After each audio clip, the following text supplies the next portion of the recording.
Ah, okay. I think we're live. Setting up a meeting for Facebook Live, so it's going live now. There must have been another step that I didn't do. All right. Okay, it's now Well, I'll live. jump in There you go. to Facebook. Is it going? Oh shit, looks really good. Hey, Does it looks really? good yeah, it's on our page. It looks really clear.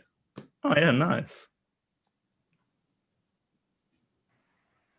Yeah, Good. cool. Well, that works well. So we're on YouTube, Facebook, and now the Zoom. So let's just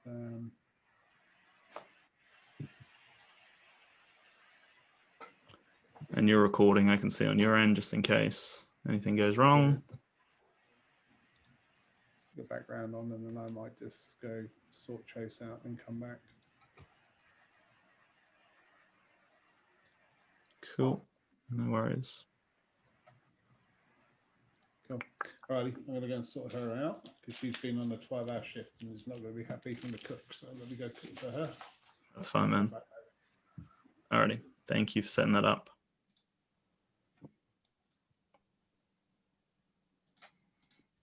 Great. Stick stuff on mute. Any problems, just give us a text. Yep, no worries. Right. Cool. Yep. Thank you everyone for jumping in. We'll be a few minutes. Eric said he's going to be joining very soon. So yeah, have all your questions ready. So Eric said he's open to answer all the questions you have about Dronelink and the future integration with the Mavic Mini as well, which is what I'm sure a lot of people are very excited to hear about. I've been testing Dronelink actually on my YouTube channel, and it works quite well. You know, there were a few little issues I had with it, and it was a little buggy. Wasn't the most reliable, but Eric has assured me that things will start stabilizing, and they've got a lot of plans for the Mavic Mini integration. So definitely very keen to hear what else is coming for the Mavic Mini. So if you got any questions, I know one of the most commonly asked questions was whether this voids your warranty. So that would definitely be something we will cover. And hello to all the YouTube watchers out there as well. We've got 10 viewers, 11 now on YouTube. We've got 4 participants in the Zoom call, and then I think we've also got 10 people live on Facebook as well.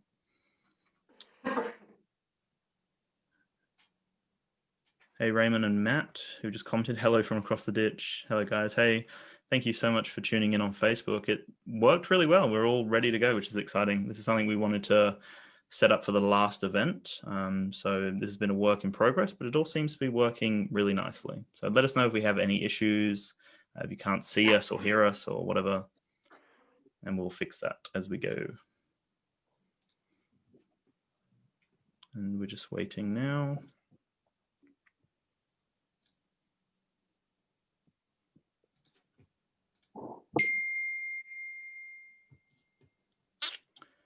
If people could mute their microphones, please, in between. You can unmute your mic if you've got any questions, or even throw up your hands if you're on the Zoom call to let us know. You can even jump in the chat as well. We'll try our hardest to answer as much as we can. Yeah. Cool. I think the official meeting time is starting now. Say that again, sorry? So I think it's the time when the official meeting should start, right? Yes, yeah, it's right on 7. Yeah. Okay. Yeah, Eric just messaged me saying he's going to be jumping in very soon. He's just setting up. So we're just waiting on him. He's got the link and he'll be jumping in. Well, we've now got 15 people live on Facebook.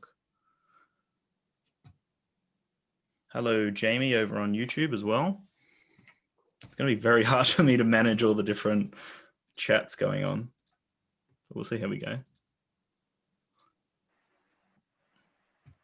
Cool, here's Eric.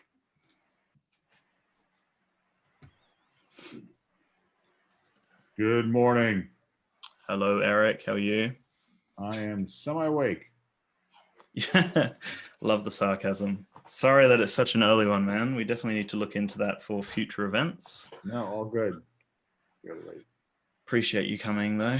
Coming on for a live event with the community. Everyone's very excited to hear about Dronelink. Great. Camera setup here with that. Better.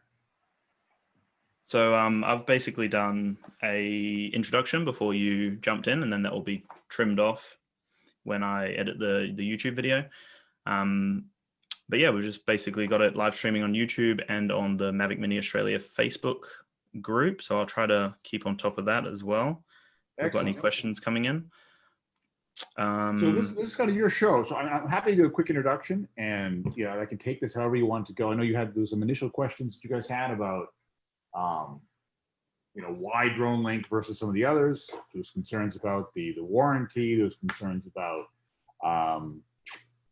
what happens if the drone gets disconnected. Some of the standard FAQs that I hear all the time. I know there's some new pricing out. I know there's questions about where the product's going, and I'm happy to answer any of those questions. You tell me. I mean, where's the best place for me to start? I can start with kind of an introduction and go from there. Yeah, cool. I think that would probably make the most sense. So yeah, it'd be really good to know about how you personally started to connect with Dronelink, like how that all came about. Like, are you involved in that initial setup process? And then obviously it would be great to hear about Dronelink as well, like what that service is, what that software is. Sure. So I've been flying for around 6 years. I got involved with a Phantom FC40, which is basically a Phantom 1 from years ago. Was flying manually, learning, liked it. And I got in touch with, I actually flew Litchi for the first time when I was just starting to play around with autonomous flight around the time of the Phantom 3. I had a Phantom 1, a Phantom 2. Yeah, that was all back in the, we were flying with GoPros and the bad old camera that came with it. With the Phantom 3, that was where the door really opened. And I was flying with Litchi for a little while, and I found out about a product called Autopilot. And Autopilot had a trial, a beta trial, and I signed up for it, waited a month or so to get on it, and I was one of the first people to get the software. And I can still remember that day when I did my first, it was a zip line. It was A to B, looking at C, and in orbit. Those are the two first things that I did autonomously with a drone, and loved it. It was having flown manually for probably about 8-9 months at that point, watching the drone intelligently look at things. The capabilities were wide open. So I did a very, very quick video. It's kind of on my own on what I thought of Autopilot, and posted it, and it made its way back to the CEO of Autopilot at the time, and he liked it and wanted me to do more. So that started the relationship I had with a guy named Jim McAndrew, who was the CEO of Autopilot at the time. And if you are familiar with Autopilot, all the videos for Autopilot I did. I ended up doing 30, 40 videos for Autopilot, whole series for them. Autopilot ended up getting merged and bought out by a company called Hangar. They merged into a company called Hangar. Jim went over to Hangar, and I stayed involved on the outside, but not as much, because they kind of switched from more of a consumer-based model, which is what Autopilot really is, to more of a business model. And kind of long story short, Hangar, Jim moved on from Hangar and kind of relaxed for a little while, and Jim and I stayed in touch for a while. And then Jim and I had always talking about kind of redoing, we could do Autopilot again from the ground up. How would he want it? What would I want? What was my feature list? How would we build with them? And that's what Dronelink became. Dronelink became kind of our vision of, if we could do it again, take all the things we learned from Autopilot, all the good things that were in Autopilot, all the things we knew about Litchi and the other software solutions that are out there, and kind of build something cool that we had heard that people wanted. So that was really back in April of last year. Started building it, and was launched kind of in the October of last year with a heavy duty focus. It's the interesting thing is, I think the focus has changed. It was originally kind of didn't really know what people would want. It was focused on the Mavic 2 users, people that couldn't really use Autopilot. And Cool. Make sure you mute your mics, everyone. Thank you. And then expanded out. And then the earlier part of this year, there's a lot of interest in Dronelink among some of the major drone service providers and some of the other larger companies, the Air Maps and sort of the Air Datas and Air Maps and drone logbooks and drone bases and a lot of these other companies that are looking to have kind of a centralized autonomous tool to enhance what they're doing. And the way that Jim created this thing is it's more than just a software solution. It's a whole language. It opens the door to companies to create their own software solutions. So that's what was kind of coming. And then in the meantime, I tend to push more the consumer side.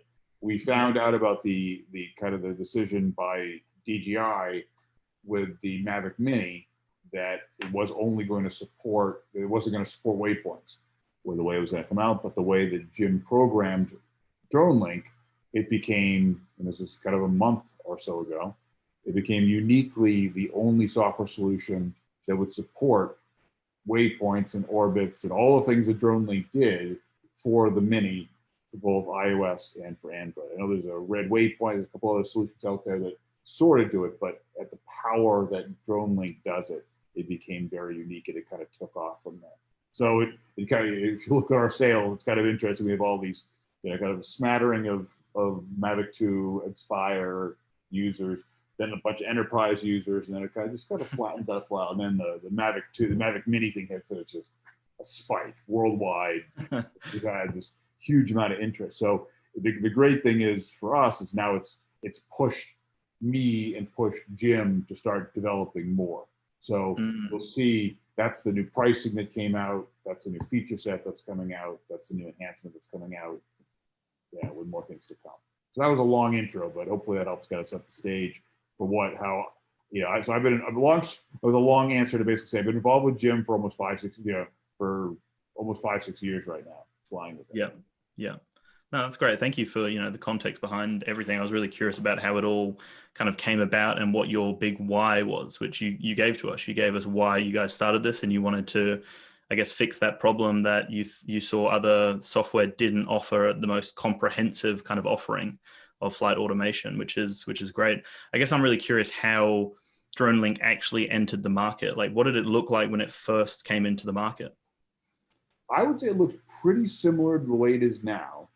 It hasn't, at its core user interface level, it hasn't changed a lot. The idea behind it was it was never intended to be something that you just kind of turn on and fly.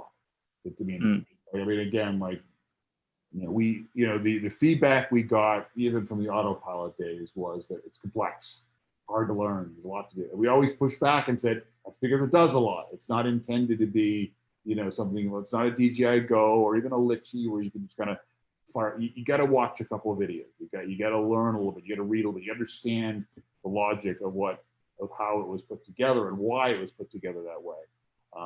And specifically the heart of it, and why, if you watch the very early videos that we did, it was this component based architecture. So it was really built with the intent of, I want to build something, and then I want to reuse it, and then I want to be able to use it again and again and again, and then enhance it. And then I want to share it with Dan, and then Dan's going to enhance it, and then we're going to work as a team, and then we're going to build on top of that. And then let's figure out the additional things that we want. Oh, we want to do a cardinal photo issue. We want to do an HDR 360. We want to do this type of a video mission. Well, that's great. Those are all things that you can build from a function or from a component. And then it's always there for you, so that you can keep using it again and again. That's why these enterprise level companies love what Dronelink is. And I think there's still a lot of advantages for the hobbyists and the people that are just getting started, but that's the power that came with Dronelink. I think the interesting thing, again, kind of going back to where I think Dronelink's going, is because there's so much interest now in the hobbyist side. I've been pushing harder to try to get kind of almost an entry level version. So in terms of what it looked like and where I think it's going, I think the goal here, this is again what kind of the pricing drives, is a version that maybe you take out the repos, you take out some of the high-end complexity stuff, and you get it to the point where I want to do something really cool with my drone. You know, not just be a Me Too waypoint solution out there, but what can I do that's very, very cool quickly? And I think that's some of the things that we're looking at doing, in addition to, you know, getting on par with some of the other products that are out there, but really more importantly, kind of taking it to the next level. Yeah, definitely. And one thing I wanted to mention as well is, you know, in my trials with Dronelink so far, I really did love that community aspect. I feel like, you know, the fact that you can share your repos and really work on something together like that is really wonderful. And moving forward, that hopefully will be, like you said, integrated even more heavily. And the other thing as well that you touched on is, you know, it's not a software solution where you just kind of jump into it and you can just go from there. Like, there is a fair bit to it, and it is a very powerful piece of software. And I really do appreciate how thorough the tutorials and the videos are to actually guide you through everything.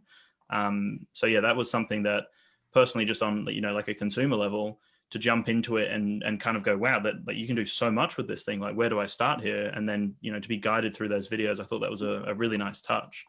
So as a guy that did the videos, too much, too little. I mean, I get mixed feedback. People like stuff like this. I mean, we're almost on 50 of them right now. I mean, are there too many? Yeah. What's the feedback on that? Yeah, but I think it's good because you're offering value, you know, like it makes it easier for people to jump in and really understand what each feature does and how to actually use the software. You know, otherwise they're going to be constantly contacting you, or, you know, there may be some confusion going on and misleading information from other people using the software. So I think it's good to hear it directly from you guys. Yeah, I mean, look, it's definitely something that I don't recommend just turning on and flying. We obviously see on the support side people asking questions that are either addressed in the videos or addressed in the FAQs. So we typically tell people, like, you know, we have a forum, you can post your questions there. I would say 95% of the questions that are out there have been answered before, so they're using the forums. What I love is what you said, which is when people have they've leapfrogged mind level of knowledge in using it. And many times we've got Java programmers and people writing functions and pushing software to new levels and really collaborating on things that, you know, I think we're just starting to scrape the level. That was always the vision, was trying to build, you know, start pulling people together, get the early stages, we pulled in some ambassadors to start using it.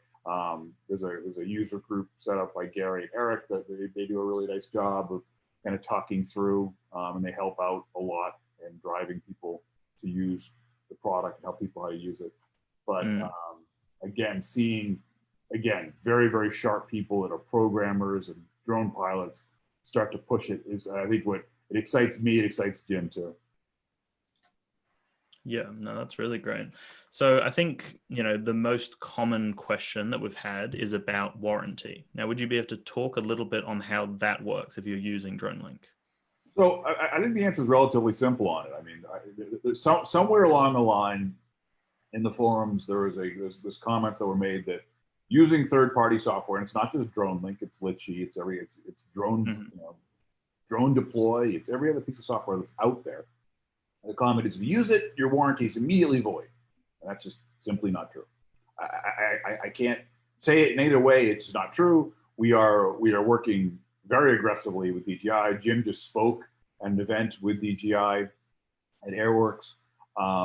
They have been aware with us. They've been aware of Jim and our work back in the autopilot days through Hangar and through Dronelink. They're obviously familiar with companies like Litchi. We are an approved partner of theirs. They know what we do. So that being said, at least, and I won't speak for the other third-party solutions, but I'll speak for the way that we handled autopilot and the way that we handled Dronelink. And that's that if the drone crashes and it's our fault, we'll fix the drone. We Dronelink. We stand behind the software. If the software actually has a bug in it that sends your drone off into the great unknown and it's gone, and we can prove it, and look, there are logs that track everything that goes on. If that happens, we'll fix it. bluntly, it has not happened. So we haven't had to do that. We did it once for autopilot, maybe once or twice. I remember. For autopilot, have not had to do it for Dronelink. Wow. Okay. And then the other thing I'll say from DJI's perspective, I mean, again, having been a pretty loyal DJI customer for 6 years, we have had one crash that was under warranty that was 100% our fault, with a mission we put together with a water tower, and the mission was not well thought through, and the drone flew full strength into a water tower and crashed, and they sent it back and they replaced it. So I can't say, I mean, what I call, if I was doing a claim, when I fill it out and say I was using Dronelink and I smashed it into a tower because I stupidly put together a mission, I probably wouldn't do that. But we have the logs. We can provide a drone. They will back it. I've seen posts from them saying that they'll back it up as long as it's as long as you have the logs and it's taken care of. So I prefer to tell people fly safe, fly carefully, check your missions, check your area, make sure you know what you're doing before you send it up. And for the most part, I mean, I've had 2 crashes in my life. The 2 crashes that I've had were, again, 100% my fault. So I haven't had a fly away that was because the software did something weird or disconnected. It didn't do it. The software's always done what it's expected to do. Yeah. Okay. So in that scenario, if there is a bug and it is something to do with Dronelink, do users reach out to you as well as DJI, or are we just reaching out to DJI or just you? How does that look? Look, we have the forums, and there's a support area forums. I would always start there. If there's if you're really you're 100% convinced that there's a bug and that drone crashed, send a message to support@dronelink.com. We'll get back to you. Or post in the forums, we'll get back to you. Again, even going back to the very, very early beta users, when there was bugs in the software and there were issues that we were working through, the heart of it is very, very, I wouldn't say crash proof, but it's built on the way that DJI writes their software, which is really intended to be, it's got a return to home feature. If it disconnects, it comes home. There's nothing in the software that says, all right, if I don't know what to do, send it off in the great unknown. The only thing that I ever I remember in the autopilot days and this holds true for DJI or anything else. The only problem that I kind of remember people having was if you set a home point that's in a different location and then it disconnects, it's going to go back to that other home point. There was situations where if you flew from one point and went off to another point, you marked that old home point, you took off and it disconnected, it's going back to that initial home point. So you got to be a little bit careful about what's going on. I think part of the beauty again with Dronelink is that you can preview everything. The mission preview in the 2D is very powerful, so you can kind of see the altitude and the distance and what's going on. And then pushing it off to Google Earth, you can kind of do the additional checks on it to make sure your altitude's right. So you're not going down below tree level or too low or do something that you actually intended to do, as well as obviously check all of your camera settings. And that to me is one of the most powerful things of Dronelink is like, if I'm planning a mission, I can sit here in my computer, I can plan it all out, I can look at it. Oh shit, I forgot to turn my video camera on at that point. Turn the video camera on, preview it again, look at it, see what it looks like in Google. Oh, that's kind of cool. That's kind of looking for it. Let me change the angle. Keep doing that, and then literally just go out, put it down on the ground, play. It plays. And I don't know if I posted a video a couple weeks back where I did that. I was doing a commercial shoot for a golf course, and I was able to plan it all out at home. Brought it to the golf course. It played perfectly the first time. That was just from a 30-40 minute planning session at home. So that's the great thing I think of the planning. No, that's great. Yeah. So we do, Todd, yes, you can ask questions. We do have Todd Clark asking. And if anyone else has questions as well, you can jump in, just let us know in the chat. Go ahead, Todd. Did you have a question now, or are you just asking? Sorry. You can unmute yourself if you're trying to ask a question. Yeah, unmute yourself, Todd. I think you have. There you go. Sorry, guys. Got to That's unmute myself. Well, it wasn't really a question. It was just more a statement. I kind of interesting to find out that DJI is kind of okay with us using third-party software. Then is that the case? Yeah, no, they're aware. They're working right alongside us, both on particularly they're working alongside us on the enterprise side and the business side. And I would personally say that they are extremely aware. For those that have been flying for a while, the early DJI software, the DJI Go software, did not have waypoints, did not have any advanced functionality. It's absolutely been driven by third-party solutions like Litchi and Autopilot, I think.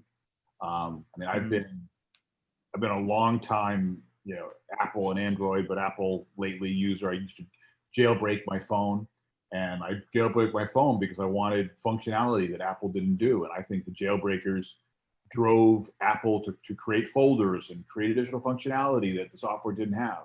I think the same things happened with DJI. The waypoint stuff, the quick shots have all kind of come from things that the third-party solutions have done.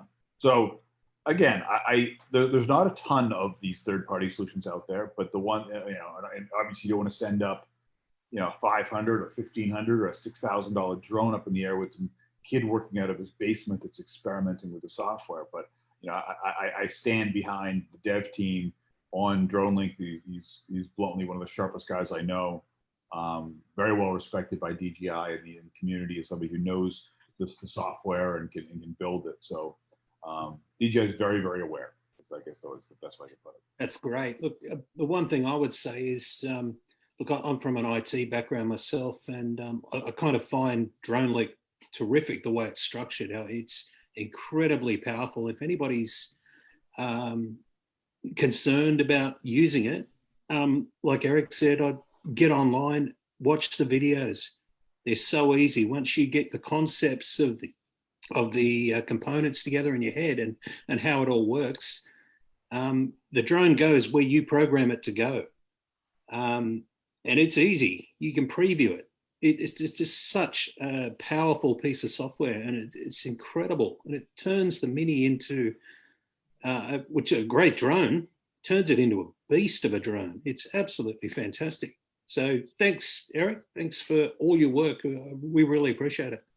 I appreciate that. And look, I love hearing people's excitement over the autonomous flights. That's why I tell that story sometime about the first time I flew autonomously 6 years ago, only because I can still remember that feeling of, wow, there to there. I've done this manually, but watching this thing do it autonomously is really cool. And I have a cousin that just went out and bought a Mavic Mini on my recommendation. He watched all my videos and got sick of my voice, but he watched all my videos. And then he went out and he told me he flew his first mission. But he had that same bit. I know every single person that's ever flown autonomously for the first time has that little bit of apprehension of push the button, let go of the sticks, and believe it's not going to fly away. And he said it was awesome. He kind of did an orbit around his house and then did a couple of things. Like he ran back in his house and he told me that everything's working really well. So yeah, so I love hearing that excitement. I feel it. It's just, I think the cool thing is, as I've worked through these software solutions, is seeing the additional stuff that's coming out. I mean, I've worked with Autopilot, and some of the things that I miss from Autopilot that are coming are kind of the GPS-based follow and being able to zing around. I used to do a lot of stuff with Autopilot. I did training classes with it. We'd rent a boat in Florida, and then we just have it chase us in the boat from different angles, and I got some crazy footage that way. So that's coming again in the next couple of months. So there's some really cool functionality that'll be built on top of the basic functionality of Dronelink already. That's great. And also in the YouTube comments, we had a comment from Jamie saying, I think it's the right level of videos. As a beginner, I watched from episode 1 to episode 39, building missions along with videos. Great way to learn how it works. So another really positive comment, which is great to hear. I guess, seeing as this event is hosted with the Mavic Mini kind of in mind, and obviously being hosted through the Mavic Mini Australia Facebook page, would you be able to talk a little bit about, you mentioned it at the beginning, how popular the Mavic Mini has obviously been for Dronelink, and, running this Facebook group, I've definitely seen the excitement for the Mavic Mini. So would you be able to talk about what's available for Mavic Mini users for the people out there who don't know? So yeah, so I mean, I'm assuming that everybody on this group has a Mavic Mini. Most people do. So yeah, I mean, like I will. So me personally, I skipped this one. I tend to be a techno geek that buys the latest and greatest. I'm like my little OM4 from DJI that I bought on a whim. So I skipped this one only because I tend to fly. I love my Mavic 2 and my Mavic 2 Pro. I have a Phantom 4 Pro. I have an Inspire 2. That tends to be what I fly. I didn't buy this only because I thought I had the Spark, I had the Air, I had a bunch of the other ones that I bought and sold after trying it for a while and testing it. But the Mini I skipped only because I thought it was a little bit more of a consumer level drone. But obviously, when this whole thing came out about I keep saying Dronelink supporting Mavic Mini, I rushed out and bought it and tested it, and it worked perfectly. And that was such a cool thing to see this. And I'm amazed. The drone, it's tiny. I mean, I fly little racer drones too, and this thing's smaller. Obviously, the racer drone is 250 grams. It's lightweight. So for people that are just looking to get started, it's a fantastic drone. I mean, again, the FC40 and the big drones, even that's not a big drone, but like the Phantom 4 size drone, that's a more sizable drone. This is tiny and it flies rock solid in the air. I always consider these things now like tripods in the sky that you can put it on the controller down and it'll just lock there. And that's an awesome feeling to feel secure that you're not. It's really I wouldn't say it's impossible to crash, but it's hard to crash these things right now.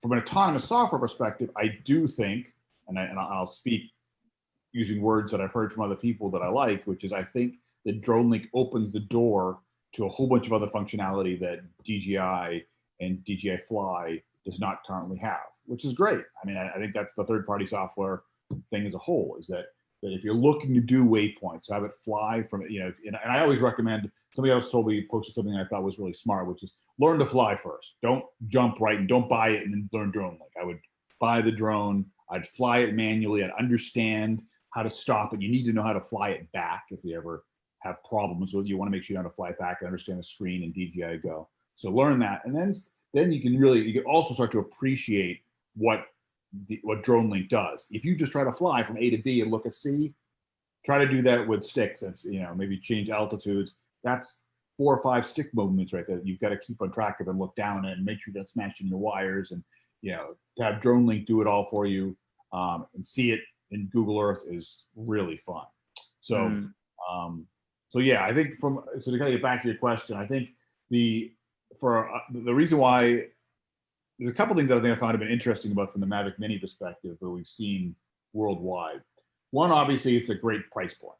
So for those that don't want to drop $1,500 or $5,000 or whatever on a Mavic 2 or even the an Air 2 or something like that that's out there, it's a great entry level drone for $500. You're flying, you get multiple batteries. It's really portable. I mean, this is like you really can't beat this thing. You throw this thing in a backpack along with the rest of your suitcase. And this is everything you need: charger, drone, controller, everything. So you can't really beat that from the size of it. It's interesting. We've had users in other countries that have restrictions on the weight of the drone. That if it's over 250 grams, you have to get a commercial pilot license to use it. So we're seeing an interesting group of users right now that are looking to use it, for example, for mapping missions, because you don't need to get a license. You can go off and start using Dronelink and the Mini and start going to do mapping missions. So we've got that's again, kind of why the pricing, we have a separate pricing for mapping right now is come from that growing group of users worldwide that just need a way to do mapping. And it takes good pictures. People are, we've seen people do pretty amazing things, not only the 2D orthomosaic type things, but these 3D shot images. I posted something like that recently by Vision Drone that was using it. It's fantastic. I mean, that's from a Mavic Mini, from what I understand, flying with Dronelink. So it's great to see what people are using it for. So look, I think the reality is that it is going to be. It's a hobbyist drone. I mean, it's interesting that I think people are using it commercially. If I've got a commercial job, I am always going to pull out my Mavic 2 or my Inspire before I pull out the Mini. But for people that are learning, it's obviously it's a much easier pill to swallow, and you really get. I mean, it does the same thing for the most part. It's a pretty powerful. Yeah, it really is, and that's something we've noticed in, you know, the Mavic Mini Australia group. Even, you know, just for Father's Day, we had a lot of people who were, you know, gifted a Mavic Mini, and that was their first introduction to drones. And we've had a lot of other users who, you know, their first ever experience with the drone is actually with, you know, the Mavic Mini. So it definitely is that entry level point, and that's something I really touched on in, you know, my initial review of the Mavic Mini, and especially the fact that it's, like you said, under 250 grams. It makes it a lot easier for pilots all over the world to use it without having to license themselves or, you know, go through all these different hoops, which is can be a bit of a pain in the ass, I guess. So in terms of, you know, the Dronelink like the integration with the Mavic Mini, it seemed that Dronelink was, you are like the only one that I can see. I'm testing the Litchi beta right now, which has a bit of Mavic Mini functionality, but it's not actually available as a public version right now. Where Dronelink, you can, you know, purchase the hobbyist kit and you can use your Mavic Mini with it straight away. So is that just a testament to how well programmed Dronelink was, or how was that process allowing it to work with the Mavic Mini? Was it like seamless for you guys, or was there a lot of work? So there's the heart of it, it again kind of goes back to the autopilot days, but the autopilot software and Dronelink was built on its own custom flight controller. So yeah, the developer created something unique, and there was a plus and minus to that. The pro to it was it opened the door to a whole bunch of additional functionality that DJI didn't originally offer. So now you're kind of modifying the OS for lack of a better word. The downside was that, you know, companies like Litchi are very, very dependent on the DJI software, and they can do things, I wouldn't say easier, but they can do things, you know, at a base level where Dronelink, because it has this custom flight controller, can do more. So what does that mean? So Dronelink and Autopilot was put together using this thing called virtual stick. And what virtual stick basically means is that when it's flying along, the commands are not being sent from the drone, they're being sent from the software via the controller. So the software is basically emulating what the controller does. So it's sending stick movement, that it's go right, go left, go left. So that's a great thing, and it's a bad thing. The great thing is that it opens the door. The bad thing is that, first of all, you need to have connection. So the most common question that I get is, you know, what happens if the drone loses connection with the controller? What happens? Well, the answer is it returns to home. Just like if you were flying manually. If you're flying manually and it lost connection, the drone's going to return home. So it has that same action. So then the typical follow-up question I get is, well, I don't think that's safe. And I have to say, I think it's safer. They're like, I want my drone to continue along the mission, even if it loses connection. And to me, that's where flyaways happen, because if you program it badly and it flies off and you can't regain control, you can't send a return to home command back to your drone, that drone's gone. So that to me has been the concern of kind of a lost connection mission control type drone. But that's the way that Dronelink was built in a unique way. The only other downside to that we've seen has been, particularly with the Mini, less so with the higher end drones, is that we have seen issues with jitteriness. So a fast, small orbit, because it's sending these commands, it tends to jitter. So you see little jitters. If you did it with a Mavic 2 or a Phantom 4, you don't see it at all. But with because it's such a light drone, it's very susceptible to the wind will take it off. Dronelink goes up, it's not right. Correct. So I will say that we're aware of that. The short-term fix to that is experiment with speed and experiment with the radius of the thing. You don't make the tight turns in your waypoints. Some of the users have experimented with particular paths, the yaw speed. That will also help you. People have fixed things in post using stabilization software that's done a very good job. And then we're looking at ways to make it better, particularly with orbits. If we can, be a little bit more forgiving, so we're not. It's so it can be very aggressive. That's kind of the best way to put it. It's aggressive. If it sees it's off course, fix. So if we can just, okay, it's all right. You're a little off. Don't jam. You'll get there. Stay focused with that. So that's coming as well, where we are aware. But that all just kind of goes to what the again, the way the software was built, what I think that what makes it unique in the space. Yeah, okay. And I guess, in my initial test with it, that they were my thoughts as well, which is it's really good that you guys are aware of that and you recognize that obviously that is a thing that can be fixed, but it's in its current state, that's just what's going to happen. And, I did get similar advice from people about adjusting the speed and the radius and playing around with the settings, which again is something that Dronelink offers. So you can just really tweak that and play with all of the different settings. So that's something that, I'm looking forward to testing, more over the coming weeks as I will be doing some more videos on it. But I guess that was a bit of a side note for no reason. But with, like moving forward with this, so obviously you guys want to fix this by the sounds of it. And like, what other plans do you have for the Mavic Mini? So is that the first focus to try to make it the smoothest experience? Or do you have other focuses? So we actually have a kind of a look at a roadmap. So if you go to dronelink.com, there's a roadmap page. You can see all the stuff that's being worked on. We've done surveys and asked people kind of what they're looking for. And I would say that's probably mid to high on the list. The other thing that that we hear most, it's interesting. The feature that was requested most was the active track type follow, which to me has always been, I've been using active track, via DJI from the beginning. I've always found it frustrating because I always found that it loses the thing following, unless you're wearing something that's a big contrast to your background. I find it loses you a lot. My personal wish has always been the GPS based follow. I again, the boat follow or a car or bicycle or skateboard, being able to lock onto your location from a GPS perspective, or even what we used to do is we used to, we could have it set drone to follow another drone. So we have a drone orbiting another drone that way. It's like all based upon GPS location. So that is in the works. We are looking at rolling out the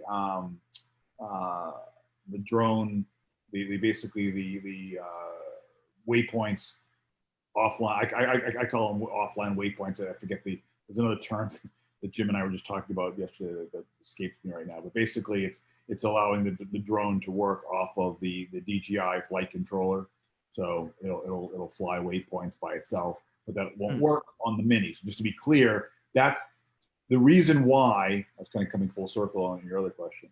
The reason why Litchi does not work with waypoints is because of its flight controller. It won't work unless DJI. The only way it'll work is if DJI updates its flight controller, or Litchi implements a solution like Dronelink. And one of the solution that I've seen for that does it is this red waypoint solution, which does it for the Android device solely. They have an iOS solution, they have a PC solution, they have a planning solution, but they do have a waypoint solution for Android. So those are both based upon the virtual sticks solution. I think the other thing that we're starting to do more and more on is, again, trying to make it, I think it is trying to make the experience easier for the commercial users and, I'm sorry, the hobbyist users, try to create maybe just a simple version that takes out some of the stuff that people don't necessarily are using out of the gate, and then turn it on after to make it a little bit of a faster learning experience. And then again, we've tried to be pretty responsive, so that as people have asked for things, we put it on the roadmap, and then we try to that people can vote on those things and request stuff that they want, and we'll react to those needs as they come up. So we're excited. I mean, I think it's another thing we're just really excited about. Again, I've worked with Jim for a long time right now. I know when Jim kind of goes into developer mode, he'll just become self-absorbed with it, and I've seen him roll out stuff, in a day. When I was involved in the early bug testing phase with him, I remember I saw a bug in the software, and I called him from the field. He fixed it when I was out there, and it fixed the software. Literally, I was sitting there. Like, if we try now, that's again kind of the beauty of the Dronelink software is it's not a download. It's all web based. So literally just refreshed and okay, now it's doing it. Yeah, working now. Thanks. That was cool. So he literally fixed it while I was out there on the fly. That's so cool. So how many people do you have in the team? Is it just you and Jim? There's basically 3 or 4 of us right now. So we have it's Jim and I, and then we have somebody else who's been working with us on the marketing side, and a couple other people that assist as well. But Jim's the brains and the heart. I tend to play more on the marketing side, the social media side. Jim gets it kind of triggers Jim a little bit. He's definitely more of a on the dev side than the social media side. The other group is also working heavily on the enterprise, the scan. We actually have kind of a separate product called Scanlink, which is really geared toward tower inspections and some of the enterprise work that we're doing. So he brings a lot of background and experience. He actually came from Hangar, so he's got a good, strong background there. He's been helping out with that. But interesting again with everything that happened with with Mavic Mini. If you've seen the Dronelink website right now, that is a reaction to our users. We had our existing website. It was, I think, good. The video that I helped build that thing. I think it was a great video.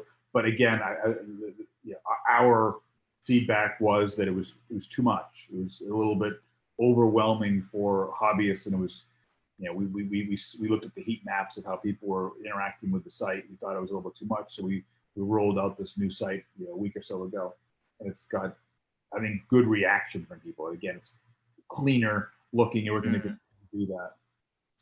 So yeah.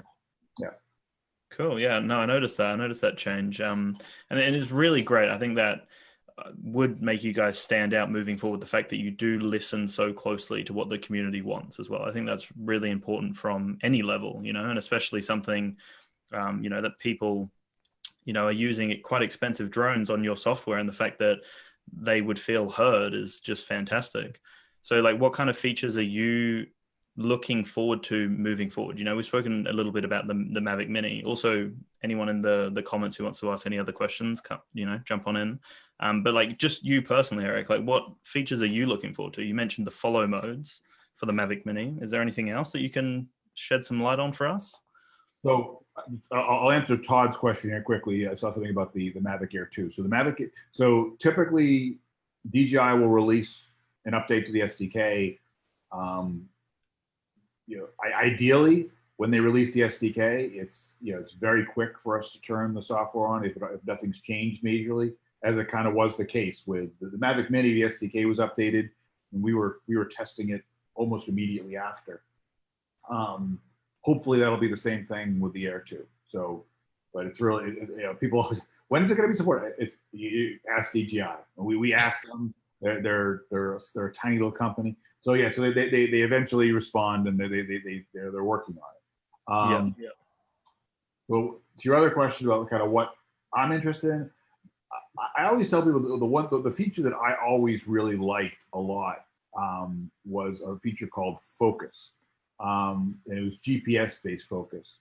And it was interesting. I was actually playing with my Mavic 2 yesterday, and so there is a mode that kind of uses active track to do focus, where it lets you lock on, draw a box around something, hit go, and then as you fly, the drone kind of does a decent job of trying to maintain. But again, even in just my little limited experience of trying to lock on a person, and then I flew higher and I tried to lock onto a building and then flew, it lost. Just simple. Pool, gigantic pool, 200 feet in the air, look at the pool, and then just fly. And it would lose the pool, just kind of going back and forth. GPS-based focus never lost location.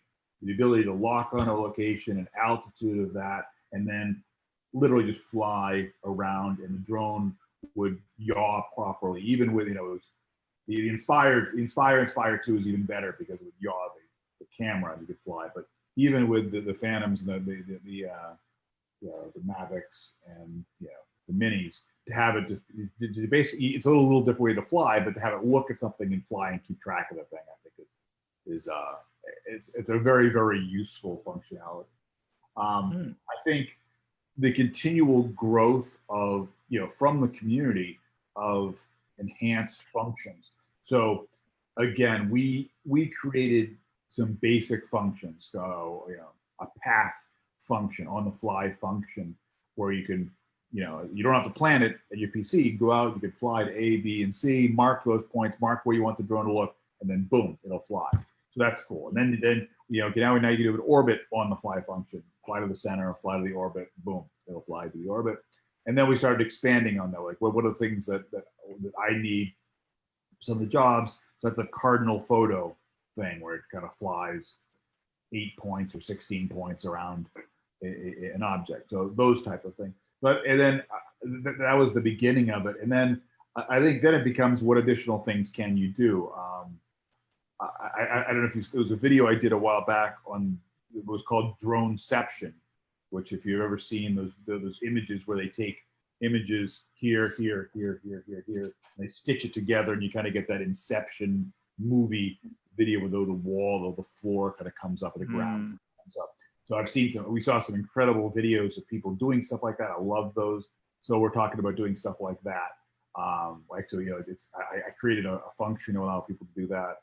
One of the other developers did something, again, I mentioned before, on these HDR 360s and HDR panos. I think is really, really cool. What was the other thing that I saw that I thought was pretty slick? Just thought about it, and it slipped my mind. But yeah, I think again, it's trying to find things that can be automated in better ways. I think the other thing that again, I don't think gets as much play, but I definitely use it. It's one of the things I like about Dronelink. And again, people accuse me sometimes of smashing Litchi.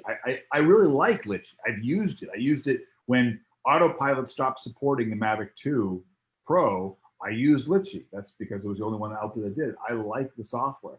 I've done a bunch of golf courses and flyovers with golf courses, and I did it all with Autopilot. And then when I had another one to do, I did it all with Litchi. The only problem I had with Litchi was that I would fly, do a golf course hole, and I'd fly off and do something else. My settings would be wrong, and I would change because I'm doing whatever, images versus video. And then I'd go back another day and fly a couple more holes, and I'd forget to set all the settings properly. And then I'd get home and my footage was all messed up. And that was because it was an ISO setting. I forget, it was the white balance and a couple things that was not right. One of the things that I really like with Dronelink that makes it unique is this, the ability to create a kind of a camera reset or a optimal video settings for yourself. So I think I'd like to continue to see stuff that does that intelligently.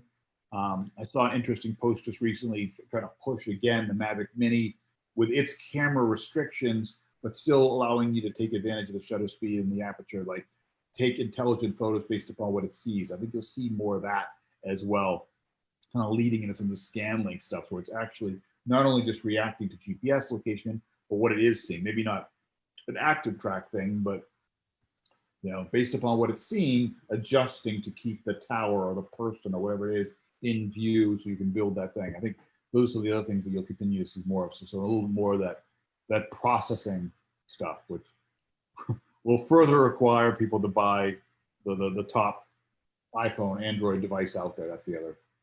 Yeah, true. That's the other thing. Yeah, right.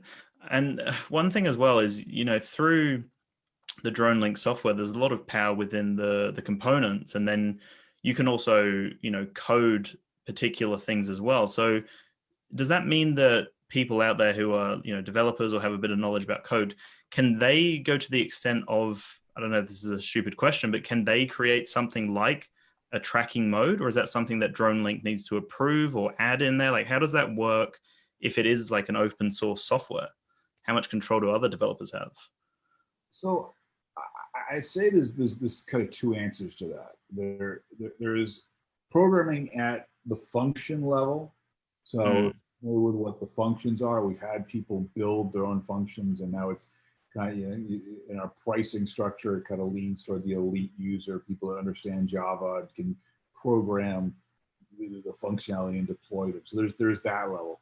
I think the enterprise level functionality of kind of pushing things to the next level, it's doable. You know, that is what our enterprise users are doing. They're using Dronelink as the heart, and they're building their own user interface and enhancing the functionality, whether it's to do tower inspections or tie it to a drone service provider application or build their own tool. So it's definitely possible.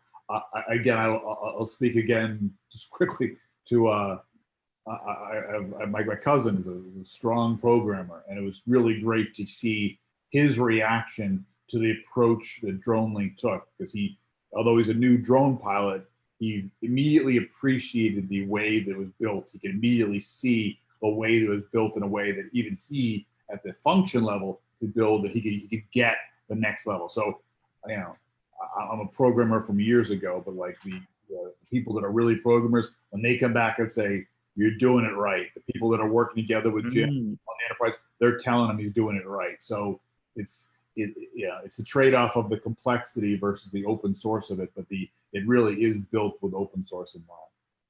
Yeah, no, that's great, man. That's really great. You kind of touched on a few things. What other things have surprised you that Dronelink's actually been capable of doing? Like, you guys have developed this to be open source. Have you got any like standout stories of, I guess, missions or like, you know, kind of corporate jobs or whatever it may be, where they've done something and shared it with you and it surprised you, like the power of Dronelink? I mentioned one. I think the mapping thing is very interesting. What's going on in Italy and some of the other places that have kind of the licensing requirements and the weight of the drone. I think that's kind of been an interesting area. I saw something interesting recently that, it's funny. I got kind of mixed reactions from people, but there are people that are, I don't know what the term is internationally, but they're preppers, right? So basically, Right. people that are concerned about, you know, there's varying degrees of how intense they are into it, but the idea of, you know, if something bad was to happen, that they've bought enough stuff in their house and they're prepared for those type of things. And part of that is I've kind of called it search and rescue, but it's also the ability to kind of monitor your neighborhood and keep an idea of what's going on within, you know, or are people coming in and out of your neighborhood. So it's a security aspect of it. Basically, you do kind of, you know, flybys of your neighborhood. And a guy came across one of my videos and bought the software and got really excited. He's 200,000 video, YouTube followers, got really excited about it, posted it, and got in touch with the guy. So that to me was a nice, unique way. He's really excited about it because it's only his video was great. Excellent job of kind of introducing the Mavic Mini for people that know nothing about drones. You know, the price point, what you need to get going. And then he spent that last back half of the video basically talking about how awesome Dronelink was and how great it is that he can sit there in his backyard and pop the thing up there, and it'll just kind of do a search and rescue mission around his development. So I thought that was kind of a unique, way that, we hadn't really thought of. We've done obviously search and rescue, but that whole the kind of the group of people that fall into that prepper world, I thought was kind of an interesting space. I mean, again, I've personally done my share of golf course flyovers. I think this tool is awesome for flyovers like that, because again, it's you're not flying over people. You can really visualize, whether it's even when there's altitude change, you can really make sure that the flyovers look the way that you want them to look before you go out and fly them. You can plan them all. I mean, again, just an example of what I did is 4 or 5 years ago, I did a golf course flyover for one course. They did like $20-30 million of investment into the golf course, and they wanted me to come back out and fly them again. And I had all the missions already stored. They're already there. I just went out, played it 18 times, and boom, I was able to reshoot everything from the ground up. I already mapped out all those missions. So I think that's really, really powerful.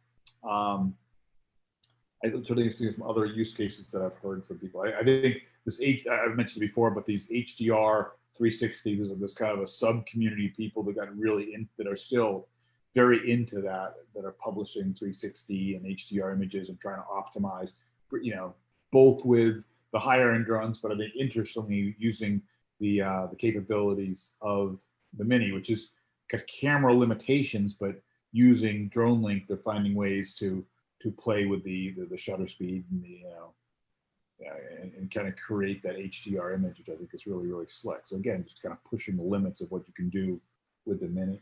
Yeah.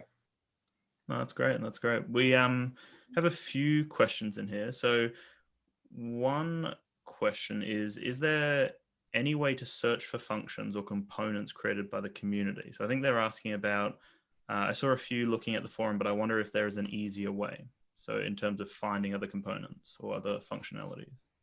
Let me give me a test here, because this is I haven't done in a while, but let me see if I can find them here. Let me just quickly get somewhere. Let me share. I'll share screen here. Yep. Ooh, you gotta enable screen sharing for me here. It looks like. Oh, that might be an issue. We Keith is actually hosting this and he is not here. That's not great. Could I load it up on my end? Possibly. I mean, if you go to Dronelink and there's an Explore Public Repositories link, and that's kind of that's where they kind of are. That's one way to look at them, and then star them, and then once you're adding functions, if you how to describe. So explore the public repos.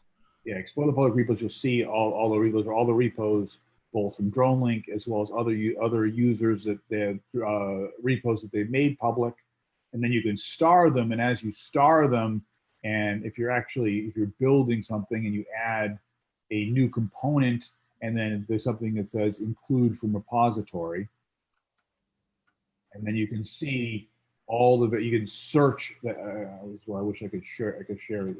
Yeah, I'm kind of. I am. I've got it set up through the YouTube, just so it's actually going to create it within the video. But I'm seeing here that there are search options through like the most starred option, and then I can see how many functions are within that repo set. That's like we try to sort them based on the ones that are most popular. So right now, like all of the 360 HDRs or the DV Silco's been doing are top of the list right now. Yeah. And then you can there's an option there to show all the Dronelink ones. So that's where you want to go. So there's like the easiest thing to do, I would say, is if you're in a mission and you click on add a component and then say add from repository, and then it'll, if I'm saying it right, yes, include from repository, and then you'll see there's a search bar there. You can search for whatever you want. Yep, cool. See if it, like one of the things that is useful for me is like if you search and then you type in the word reset, you can see all of the reset. There's a camera settings reset, a drone settings reset, a gimbal settings reset. I think those are some of the early ones that we created. You can search. I think see if I can find it. Yeah, so like if you do what I just, if you do that again and you do a search for Droneception, you can see what I was talking about there for that Droneception component that's out there. Right. Okay.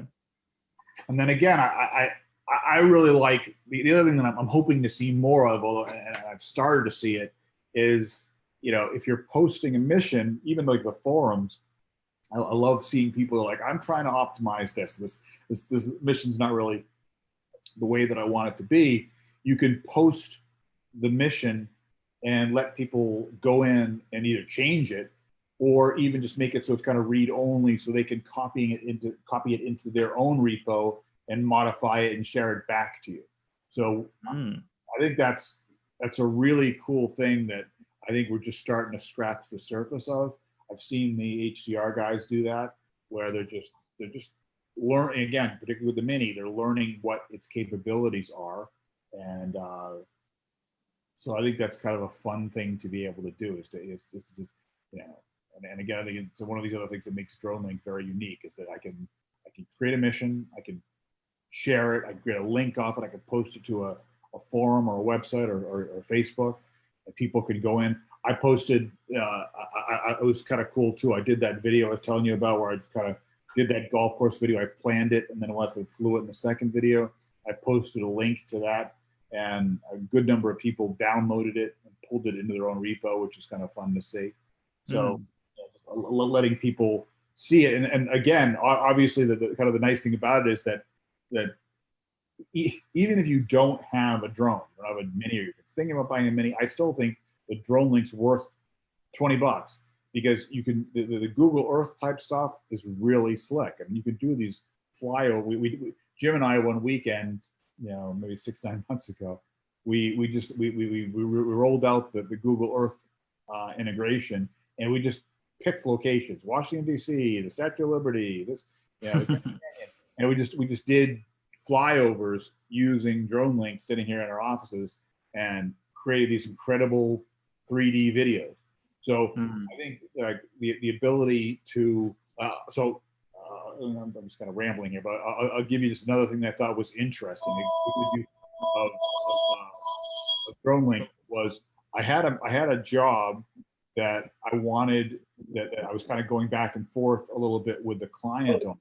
So I created a Dronelink mission, and then I sent initially I sent the Google Earth video of it, and then I eventually sent the Dronelink link to him, so he could see exactly what I was doing. And he'd be like, "Nah, can you go higher here? Can you push it a little bit more to the left here?" And I was able to sit there, you know, at my desk and show him.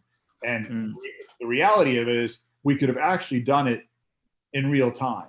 I mean, if two people, if you're sharing a mission, and if you've ever tried this, if you share a mission with somebody else and you're both looking at it at the same time, if one person makes it, it updates it on the other person's screen immediately.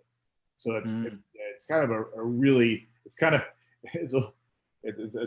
little intimidating things that you see, but it's pretty amazing if you've got a mission and you're working on it with a team, to have everybody kind of working and modifying it and changing settings and adding things to it, all work in real time. That's kind of yeah. No, that's great. So we do have a question from Todd in the Zoom chat. So for the people out there who are considering Dronelink, how long will the hobbyist level stay at the $20? Is that something that's fixed, or is that going to be changing in the near future? So we just changed something this past weekend. So it's our intent, to keep a $20 product out there. If you go there, you'll see, and we're still kind of, it's out there. I'd say we're still kind of ironing down the best way to explain it to people. Some of the feedback from a few people was it's a little confusing. I appreciate that there's more options now, I guess the best way to put it. There's kind of a basic, a premium, and an elite product right now. The basic, the premium adds in air map integration, some higher end functionalities, more, you know, and the premium is really geared more toward the programmer that's looking to, or the elites more geared toward the programmer that's looking to create their own functions. So there's those hobbyist levels. There's also a map. If I could share my screen, but if you go to Dronelink.com and the pricing page, you'll see the pricing is a comparison that explains them all. But there's now a mapping. In response again to the users, there's now a mapping plan which allows commercial pilots very inexpensively to use Dronelink if that's all they're looking to use it for. So for a one-time charge. And then the commercial side, there's an ongoing charge. The kind of coming full circle for those that did purchase, and this is kind of I'm trying to be nice to both the new users and the existing users, but the reward that we had for people that were with us from the start, where if you bought the hobbyist software, you know, as of last week, we're upgrading all those people to the high end, the elite package in Dronelink to start. So there's no, I bought this thing thinking I had everything and not getting everything. So we're giving you everything. We're just giving you, wow. you're walking out the door at basically the $80 package that we have. The only thing that it doesn't include is the email support, because we're a small crew and we try to push all of our support to the forum. So you can upgrade to get to get more advanced support, but the beauty for the thousands of people that bought the software and paid $20 as of last week, you get the $80 software package right now.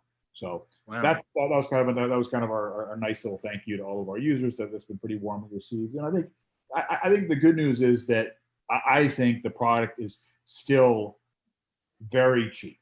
I mean, we experimented with different price points. Obviously $20 to me, even for a $500 drone, definitely for a $1,500 or $5,000 drone. When people push back, I mean, they say, I don't want to pay $20. Your propellers are worth more than $20. I mean, this is like, Yeah. You're killing me with like the fact that it's too much money. It's throwaway money, I think, for most people. So try it. I think it's worth $20 to try it. It's a couple. To be honest, Eric, it's too cheap. Yeah. If you've got any concept of how expensive it is to develop a package of this nature, everybody out there that owns a Mavic Mini, you should be using the software. This is phenomenally cheap for what you're getting. And we need to support these guys because we want this type of software out there. And software developers deserve to be paid for the work they do. That's just the economic reality of trying to develop a package of this magnitude costs money. And it's up to us to support these guys because, this is phenomenal. Get on board, buy this software. It's worth every penny. I appreciate that. That's well said. Look, I do this kind of on the side. I'm not full time personally to Dronelink. I have a job that pays my bills, and this is not it. But for Jim, it's his full time thing, and he is, he's a successful person that could go off in the business community. He could be making a lot more money working for a Google or some other company. It's a passion for him. That's why I do it. I love this stuff too. So we're trying to find a way to make it accessible to as many people as possible, and make it reasonable. So I think the price point is well put together. If anything, again, it's good. It's really good to hear you say that it's super priced. We've heard that too. Is that if anything, we should charge more. And I was going to say a couple things that just further make it cheaper in my mind is that we don't charge for Android or iOS. So like, again, I love Litchi, but I bought Litchi for Android and I had to buy it again I had to buy it for both iOS and Android. So that was, $60 to buy the two versions or $50 for the two versions I bought, plus the training. So, if you like the videos we don't charge for them. The other companies, they charge for them. So, it really is $20 to be flying, learning on any device, which is, PC, Android, iOS, it all works pretty well. So I don't disagree. There could be more, but we're trying to build the community. I think that's why we went down to the $20 price as opposed to trying to push for something more. Yeah, for sure. And that was something I was really surprised with. I was expecting even some sort of subscription model there, which could again be justified based on how much you're getting out of it. But $20 is phenomenal, and it's good to hear that you guys are going to try to honor that as much as you can for the time being. Like who knows where it's going to go in the future, but for now, at $20, it's really, really affordable. It's fantastic. Just on the mapping side of things, we do have a question here, and you briefly touched on mapping. So the question was, I use my drone primarily for mapping. Currently, I do it manually. I try to overlap the images as much as possible. Is there a way to do the mapping automatically? An option to stop the drone at each photo interval? So absolutely. So you just talked about having it do interval photos and do kind of the same thing that you've got to have a drone deploy application for the Mini. So the answer is yes. That's what people are doing with the overlays. You could definitely do that. You just got to set interval photos to take pictures along the way. People are doing that right now. Cool. Well, that's cool. That's really good. That answers that one.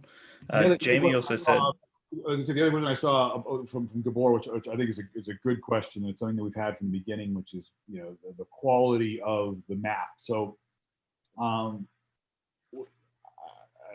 Jim explained this better than I do. But there's an issue with the integration with Google Maps directly into Dronelink. That's why the Google Maps is not integrated into the Facebook side. It doesn't. There's technical issues. So we have a couple different maps. Sorry, can we just get people to mute their mics, please? So there is a if you go into the Dronelink interface, there's an option for a different map. I think the here map is another option. Some people have had better luck with that, but I do know that as the number of users continues to expand worldwide, there are places where the maps that we have are good and the maps that we have that are not good. We're continuing to try to find ways to provide better maps worldwide for people. I do think that if possible, export the stuff out to Google Earth, look at it in Google Earth. It doesn't always help your situation when you're flying. You're kind of going, you can be a little bit blind based on the map you're at, but it does allow you to preview it before you get out. Yeah, no, great. Well, I think I will round out this event soon. If there's any other questions from the community, definitely drop them wherever you are, whether that's Facebook, YouTube, or Zoom. And Eric as well, is there anything that we haven't touched on? Anything that you would like to talk about? No, I mean, since I can't really share my screen, I was going to do kind of a demo for those that hadn't seen it before. But I would encourage people to watch the videos. Obviously, if there are videos that people want to, if there's additional things that people want videos done on, post them to the forums. Let us know.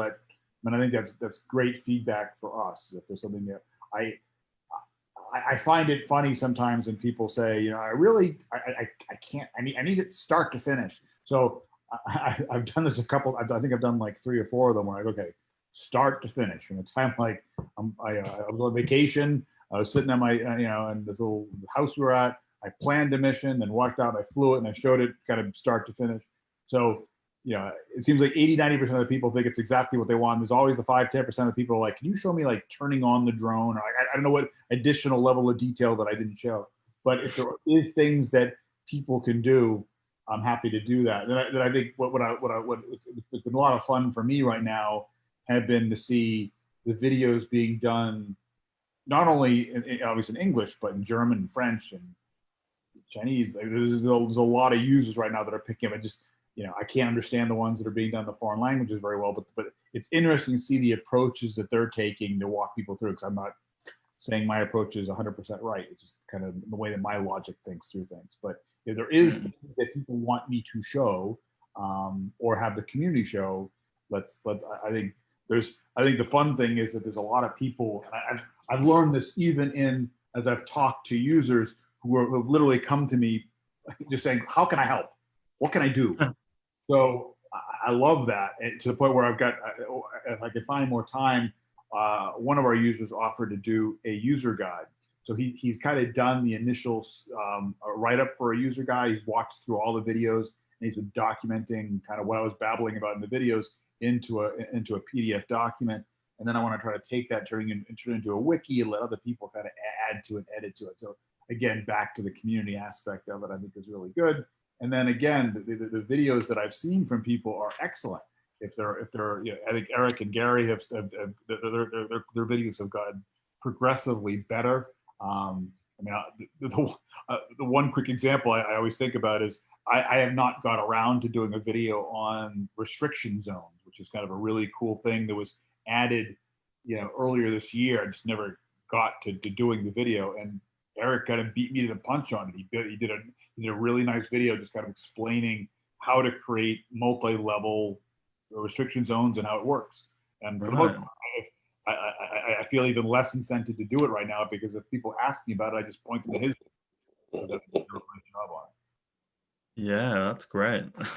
That's awesome that you've got, such a powerful, supportive community that they can hold that space for so many people. And I think, being a consumer of technology for so many years, there are many products out there, not just software products, where you don't feel held, you don't have that opportunity to reach out to people. And the fact that you guys have that forum, I think, is fantastic, because you don't have to sign up to Dronelink. I've gone on the forums right now, and it's great that that's open to anyone as well. So before you make that decision, you can ask all those questions and have a look through it. And also for you guys, that probably helps a lot. The fact that you've got a community of people, helping with a lot of these questions and queries. Otherwise, you guys would be flooded, and I could imagine that would be quite stressful. No, look, it's good. The one of the one that I thought was very interesting that came from very early on from when we had the mini come out was we didn't have PayPal support. That was kind of an interesting one that came out, and we were getting beat up left and right. There was PayPal support, and we rushed out. We implemented something where people could pay, albeit a little bit manually. They could pay via PayPal and send an email to us, and then they we turned them on within a day. They all had to be manually done, but like there was so many people that wanted that we reprioritized that and we got it done. He just did it in a week, and now it works perfectly. So like I just use that as another example of like, look, tell us if there's something missing or you don't like it, and we a lot of things we've heard, but we continue to hear things that we haven't. The one that I just saw recently, which has been kind of my own I've had the same bit of I've had the same reaction to it. If you've flown Dronelink, the preview screen, at some point Jim rolled out a 3D preview on the preview screen, which he liked, but I find distracting. I always like the 2D view of the map. So whenever I fly with Dronelink, I turn on I always change it over to the 2D view. It's the first thing I always do. Just interesting to see somebody else post that on our forums, on our wish list page, can we change that or change the default? And I was like, yep, I agree 100%. So that's a good example of something, just the community kind of coming together and throwing out other suggestions that I thought were really good. So that'll hopefully at least give people the option to do that specific thing. So. Yeah, for sure. And I think the fact that, the software is community guided means that, the sky isn't the limit as such. Like you guys can push past that. The fact that you have so many, talented people by the sounds of it as well that are already using the software, and even more will be coming on as the time goes on. Like it's almost baffling. Like I guess you guys probably have an idea of where it's going to go, but it really could go in so many different directions. There could be so many things that are implemented over the coming months. So like, I think we've covered quite a lot. There was a question about introducing markers on orbit components. Is that something that you guys are planning? It's on the list too. It is definitely it's on the list to do, to basically change speed, change, focus points. It's on the list right now. Cool. And you also mentioned the roadmap as well. So how can people find the roadmap? So if you go, I think it's under Dronelink. Find it quickly. .com/. There's forums. I can load it up on here.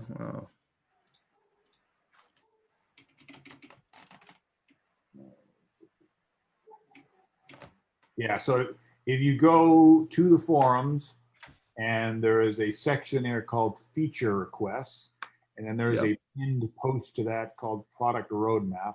The link up there says, please refer to our product roadmap. It brings you, it should bring you a Trello board. Yeah, so the Trello board, so you can see all the things that are right now, and people can vote on them. And you'll see all the stuff that we're playing with right now. So yeah, awesome. Yeah, I've got that up on the screen here. So in the YouTube video, everyone can see that. That's great that you've got that all set up through Trello as well. Yeah. So people can just literally like particular things and try to prioritize what they want.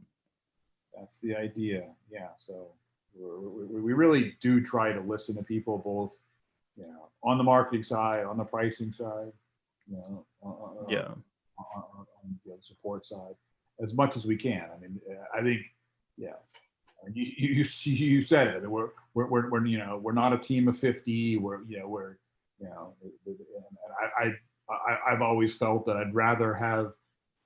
I'd rather see Jim programming and rolling out new features and enhancing the product than going on to YouTube and responding to a person complaining about something that's already in the FAQs. So that's why I love having the forum. I love having people kind of jump in and help. Obviously, I try to help out, as I have time to do too. and roll out videos wherever I can. But yeah, it's become kind of a community effort, which has made it more successful. Yeah, no, that's No, great. I'm not going to bed. I'm going golfing. I'm going to leave in about an hour. I'm supposed to go golfing in about an hour. But I appreciate it. I'm going back to bed. I am a little sleepy. I was up late last night, but I'm good.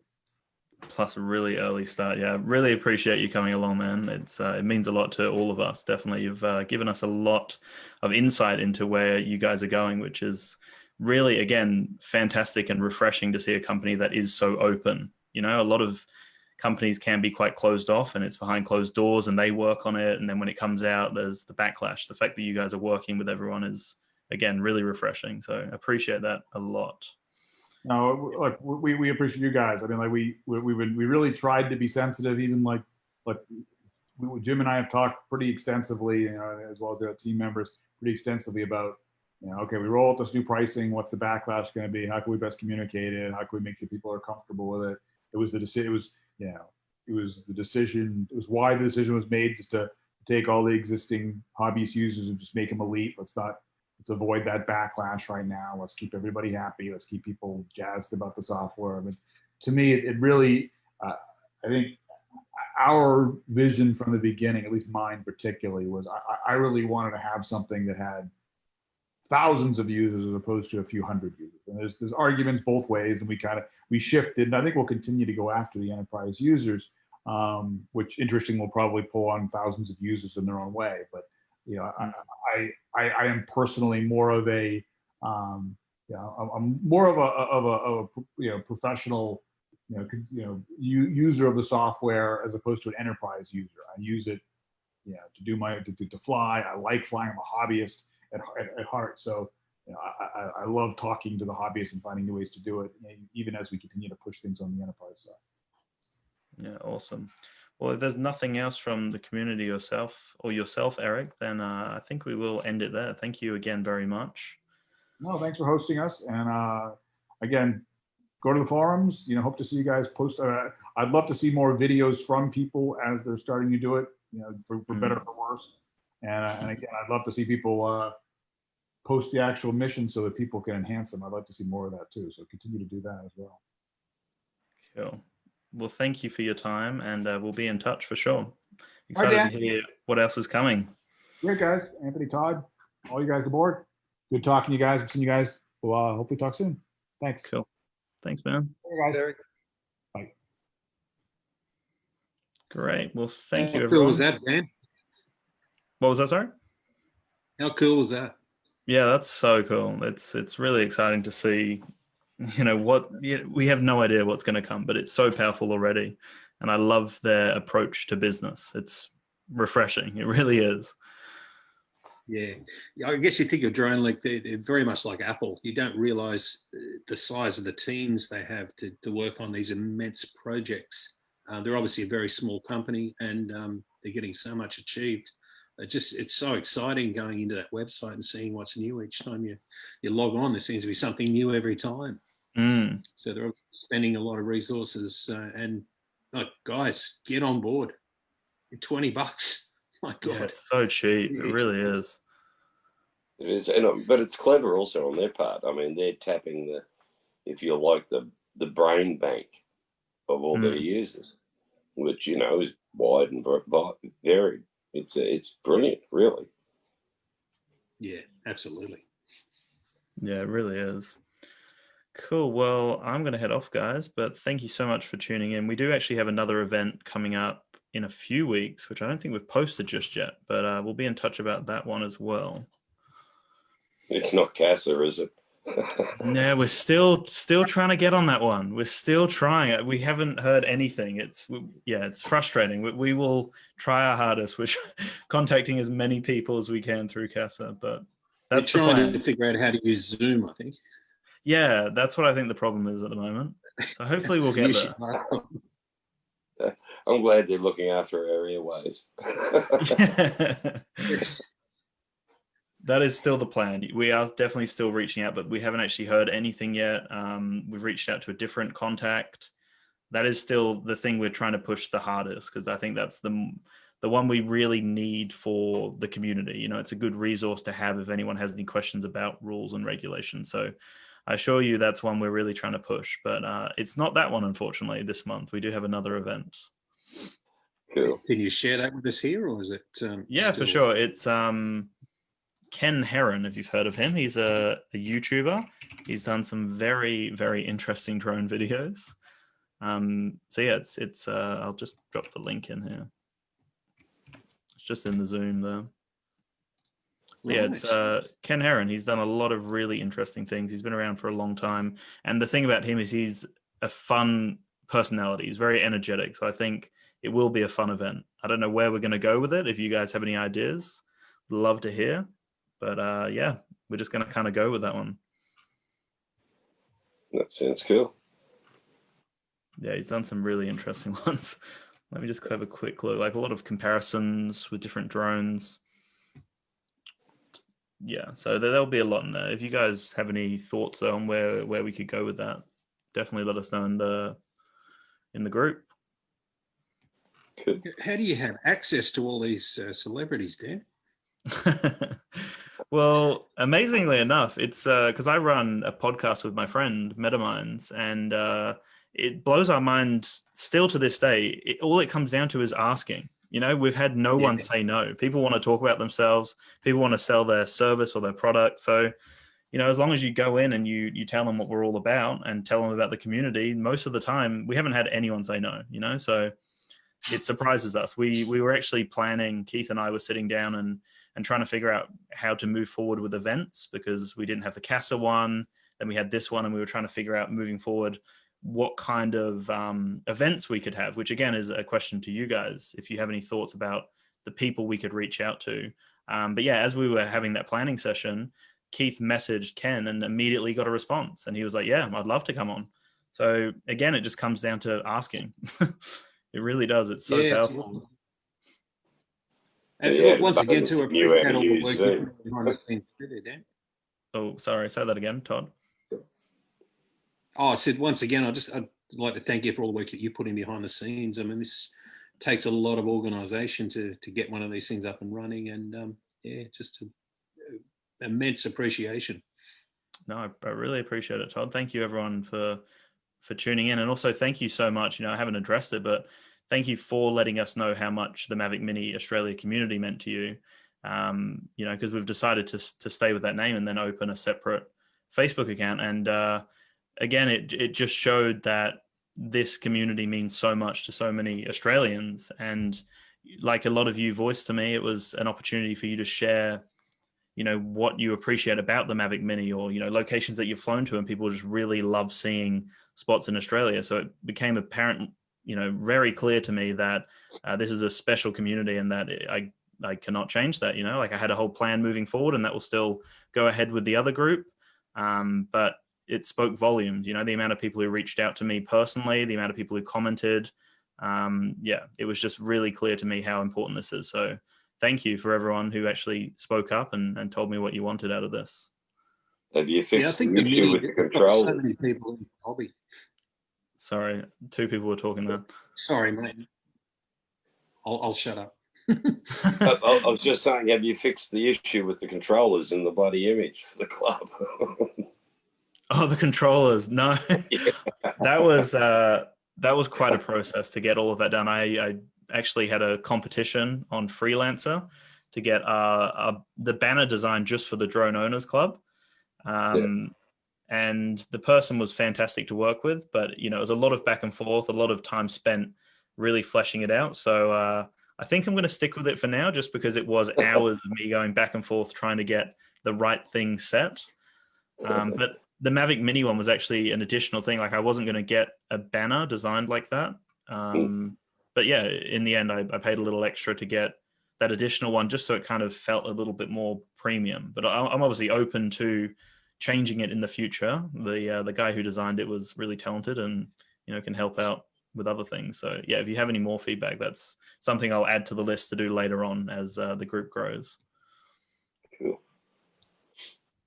Yeah, it's a definite community feel, like in the Mavic Mini group. Like myself, I've only been flying drones like a couple of months now, and obviously started with the Mini, and it's a huge community. So yeah, I was a little bit miffed when I heard you were going to change it, but Yeah. I'm glad you didn't. Yeah, for sure. No, just for a bit of kind of clarity around that, like me, running this this community here, like I, have a drone clothing brand as well as a YouTube channel that focuses heavily on drone content. So, I kind of wanted to grow this community even larger. And obviously I recognize the setbacks. I recognize that it's going to lose that kind of Australian vibe to it. It's, going to go away from a particular model that everyone loves. And I guess I was just trying to preempt, what happened with the Spark, where they discontinued the Spark. And then a lot of Facebook groups kind of just disappeared and the engagement died off. And I guess I was just a little bit mindful of that moving forward. And I knew that it would lose, obviously, that niche element to it. And, I was kind of willing to push through that as such, to try to keep these, because these events as well, like I have a lot of plans with the people we're going to bring on, and we're going to also offer this as a podcast as well. So people who, don't want to watch it or can't come to the live stream, I can just upload that as an audio version as well. So I really wanted to become, like a drone authority in this space. Like, full disclosure, that was my plan. And I guess when I read all of those comments, I really had to put my own ego and my own agenda aside to kind of keep what was true and authentic to you guys and what really meant the most to you. So yeah, it was great to hear. I'm really glad that you guys spoke up, I think it's become a stronger group because of it, But an idea of a flying day, a meeting. Yes. Of like-minded souls who want to crash their Mavics together. That is definitely the plan. That was the initial plan when we set up the group. I guess just with the whole COVID thing at the moment, we haven't really pushed ahead with that. But that's 30 meters separation between each pilot, I'm pretty sure. Yeah, we could do that. Conform to COVID.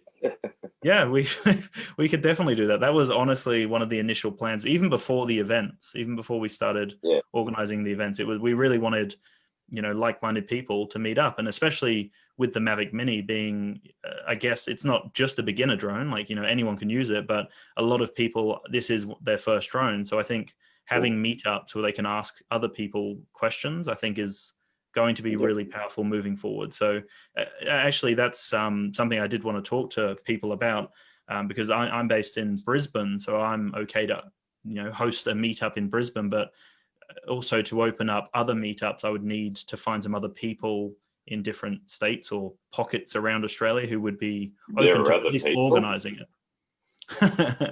Yeah. I'm in Sydney. Yeah. Okay, cool. Because I guess, like, it doesn't have to, you don't have to stand there and do a speech and go, hey guys, welcome to the event. It's more so just, setting up an event really, and just trying to connect with people who are local, which in turn allows people to connect with other pilots who are local to them. So that was the whole plan, to create like a buddy system and, actually make some friends out of this, like in real life. So that's definitely the plan moving forward. Cool. Yeah, good stuff. We'll definitely be on board for that. Awesome.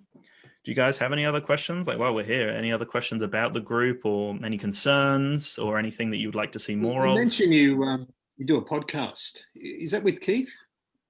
Well, basically how that's going to look is this what we're doing right now. So I've recorded it and it's been live streamed, and then we record it locally on our computer as well. So basically this will just be repurposed as a podcast. So it'll allow people to listen to this in obviously different areas when they're at the gym or, walking or in a car or whatever. So it's more so just offering it on another platform. A lot of people like just to listen to audio, but that's actually not available just yet. That's something I'm like figuring out. But that was the plan. I thought you said you were already doing a podcast. That one. Yeah. So that's MetaMinds, which is the name of my account on here for some reason. But it's more of because I'm a qualified counselor, and it's like a personal development podcast. We have a lot of guests in many, many different industries. We've had, sex therapists, best-selling authors, lots of random things. So that's a bit more open than a niche drone community, I guess. But when we lose our drones, we all know who to cry on whose shoulders now. Yeah, exactly. So look, I have a question to you. That are you planning to organize another meeting like this was, and if yes, how can I know about it? Other meetings in it, like in terms of physical meetings in like, person? like this meeting what we have right now. Oh, okay. So we try to, again, this is a really tricky thing that we're struggling with. But what we do is we create an event on Facebook and then get people to reserve a spot in there. So then they get notified. So that's shared on the Mavic Mini Australia page, or the group, sorry. But, I'm from Europe. Unfortunately, I'm not in a part of the Mavic Mini group in Australia. Oh, okay. So you're not actually in the group? Yes, but somebody, I got the information that you will have this event today, and that I could join to it. But the question is that I can join to your group. It's not a problem, I think. But I should know that where can I find you? It is Mavic Mini Group in Australia, or what's the name of this? Yeah. I'll send you the link. Are you? I'll just send it on the Zoom here. If you just I'm from Hungary, by the way. Oh, okay, that's fine. We accept you. Even though it's an Australian group as such, that was the whole thing we spoke about. Like, we are open to other users of drones and Mavic Minis specifically to come in. Especially that was kind of where my mind was going with moving to the drone owners group, is because these events are, even though today's one, was focused a little bit on the Mavic Mini, some of the events are going to be general. So that's honestly the place to go if you want the information on the events. Or on my YouTube channel as well, they're uploaded on there. That's another way to find them.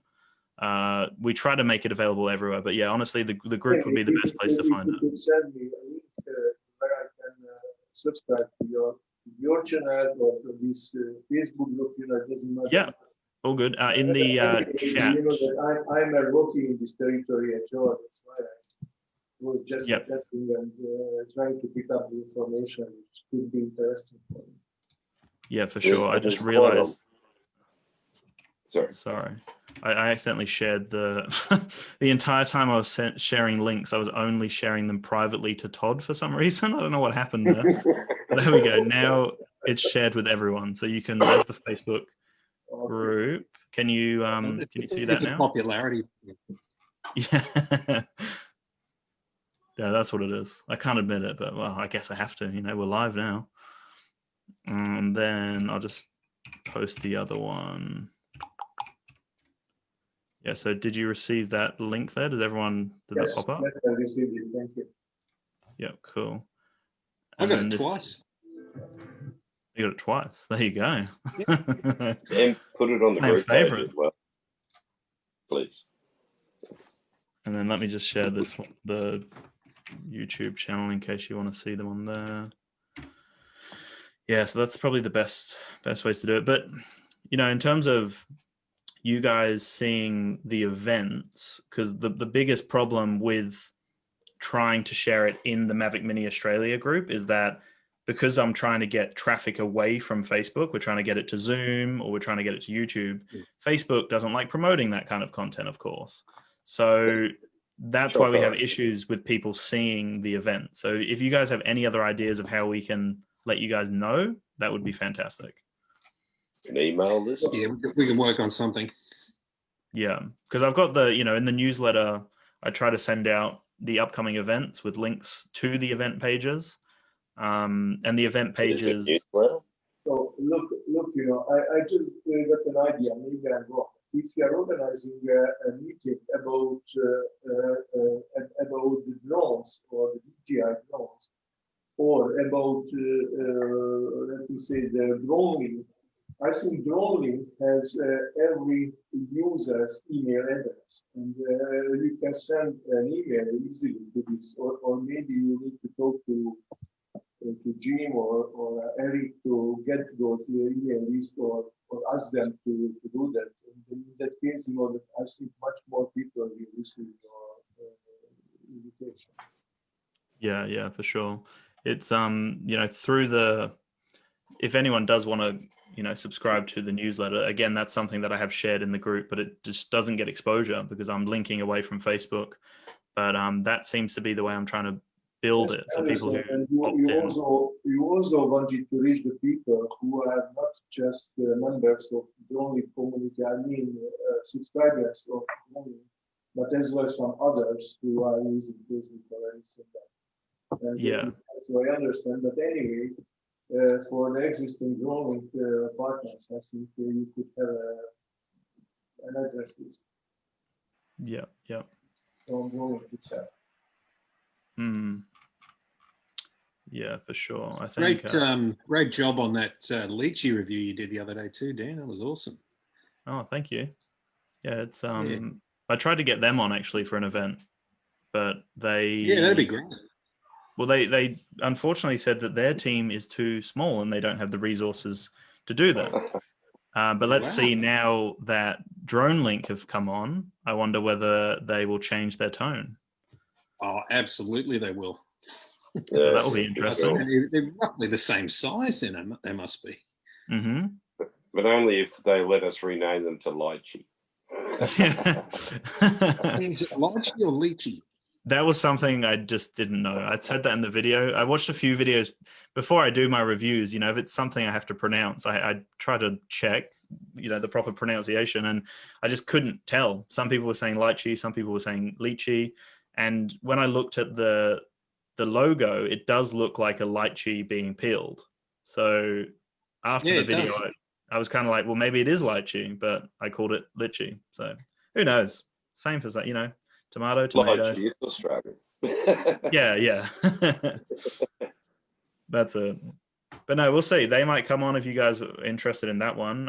I actually did test out the follow me mode that's available through the Lychee app, which is only available on the Android version right now. So on the iOS version, it's got that tracking, which is an algorithm based one, a vision one, where the follow me is the GPS one, which Eric was talking about, and that was so much more reliable. It worked really well. I was impressed with that. Well, where high it is.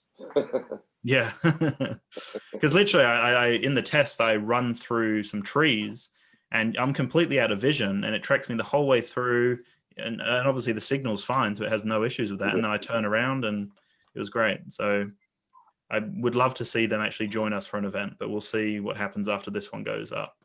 Maybe they will. Yeah, look, we'll just everyone jump online, send them an email. Let them know. That would be good, actually. Yeah, absolutely. Say, I just saw a really good one on Dan's Tube with Dronelink. You guys got any plans? Post it straight onto their page. Yeah, that's it. Overwhelm them with it. That's probably what we should do with CASA as well. We should get everyone to go for CASA. Let them know that we need someone who knows how to use Zoom. That's the minimum requirement right now. Still blown away by that. That's phenomenal. Yeah. It's just, we actually had a nice event out of it. We had a good event chatting generally. Like, it was a nice way to connect with everyone. But yeah, I was shocked because that wasn't just a, last week kind of plan. We had that one planned for a while. And for anybody that doesn't know what happened, maybe you want to explain what happened there, Dan? Yeah, well, basically we had CASA, the Civil Aviation of Australia. They said that they would join us to talk about the rules and regulations in Australia, coming from the governing body, the guys that actually set the rules and laws. And they told us they were going to join us for a Zoom event. It was all planned, all organized. We'd sent multiple follow-ups to confirm, and then on the day that everyone was in there, it unfortunately fell through. So then in the end, we just chatted it as a group. So it turned out to be a nice way to connect with people, but unfortunately the event didn't actually go ahead. So now we're trying to kind of backpedal and figure out someone else from CASA who can jump on. Do you think it may have been intentional on CASA's part, given that they don't understand the bloody rules? So maybe it'd be a bit hard for them to explain to us. Yeah, maybe. I wonder if that was the case. Yeah, well, it's all liquid, the rules, aren't they, at the moment? They could go any bloody way. The thing that, they had registration that they really wanted to talk about. And to me, that, this seems like a really good platform to put out that true information. So I know that that was one of their intentions, to talk about that with everyone here, and how, there was plans initially that they were going to charge people to do a quiz, and then they had to, go through the quiz multiple times. I think it was every year you'd have to renew your license as such. And from what I was told, they then scrapped that concept and made it a bit cheaper and made it a one-time payment. And right now where we're at, I have no idea what the plan is moving forward, but that was what they were going to clear up. That was one of the big things they really wanted to let everyone know before they made these changes. So is there a date for this registration kicking in? I mean, I read 1st of July at one stage, and we're past that, and there's still no drone registration that I'm aware of. Let me just get a representative from CASA in. I'll just get him in now. Well, this is why I think they didn't show up. Yeah, it's those kind of questions is what we really need to clear up with someone from CASA. So again, we will push hard, because I think that's one of the really important events that we need to have. We need to have the voice from the governing body that actually sets the rules and laws. That would be really nice. I don't think we should hold our breaths waiting for that one until they've worked out what they're doing. It's a work in progress. It might be 2022 before we have, before it all happens. But now we have. They're not very quick to respond to emails either. No. Yeah. So, if you guys have any other ideas, we did have, ideas to even maybe bring like drone schools in, people who actually train pilots. That was another idea we had. But if you guys have any other ideas of what you would like to learn about. Well, we'd be interested to find out from a repel instructor, just, the ins and outs. I mean, it sounds quite complex. I mean, you basically got to sit the theory test of a commercial light aircraft pilot, which is, pretty daunting and quite a bit of time involved. Yeah, for sure. And expensive. And money. Yes, that's another factor. Yeah, for sure. See, I did my license through a company called Ace Aviation, and that was like a week-long process. There was a lot of practical, a lot of tests, a lot of like planning, like flight missions. They taught us a lot about batteries and how to, dispose of the drone in the safest manner, how to discharge batteries. Like there was a lot of things in there that I wasn't expecting to learn. So it is actually quite a full-on process. So I would like to get someone in. I could even maybe get Ace Aviation in, who taught me. They're a really cool company. Yeah, with a discount for members, of course. Yeah, of course. We do actually have, that's another thing we've organized with the D1 store. They're going to offer a 10%, I think it's a 10% discount to every product on the D1 store. So that's something that's going to be like a Mavic Mini exclusive code. So I'll post that in the group when we get that confirmed. But that's another thing. If you guys, any accessories, any other drones, like they said they'd honor 10% on anything. So that's really cool. cool. A review on bad products. Like I recently brought an alleged holder for my tablet that, with a strap and all this stuff, but the bloody thing won't sit still. The tablet just flicks over to 45-degree angle every time you turn. And it's an absolute piece of shit and very disappointing. That really a bad sucks. Product review would be good. Yeah, that's something maybe you should share in the group to let people know not to buy that product. Yeah. Oh yeah, definitely. But I don't want to upset the mob I brought it from. That would be a good list, actually. Yeah, I mean, this was just, it looked wonderful in the package, and it's actually packaged, and, the packaging is all, Mavic Mini Pacific, and it's just a piece of shit. Oh, it sucks so much. That's frustrating. Right. And that's not the only, scenario. There are definitely many other products out there that are terrible. So that could be something cool. Someone in the community to almost, we could create like a work in progress list. I wonder how we could do, you can create files in the group. We could maybe create some sort of document, like a avoid these products kind of document. Bad experiences. Yeah, that could be actually pretty cool, because there's nothing worse than doing that and then you can't get your money back and you've got a terrible product. Yeah, I was pretty excited when I got home, and then I put the tablet on it and it flopped over to 45, and I went, "Oh, what?" That's Yeah, it wasn't frustrating. Yeah. Yeah. But then Okay, that's what you get for buying cheap. I have to go, so it was good to see you. Thank you very much. No worries. Thank you for joining. I'm Yeah, definitely I'm thank gonna you. have to head off as well for sure. Okay, So, bye-bye. see No, you later. lovely talking to you all again. Catch us next time. Same with you guys. Thank you very much. All right, ciao.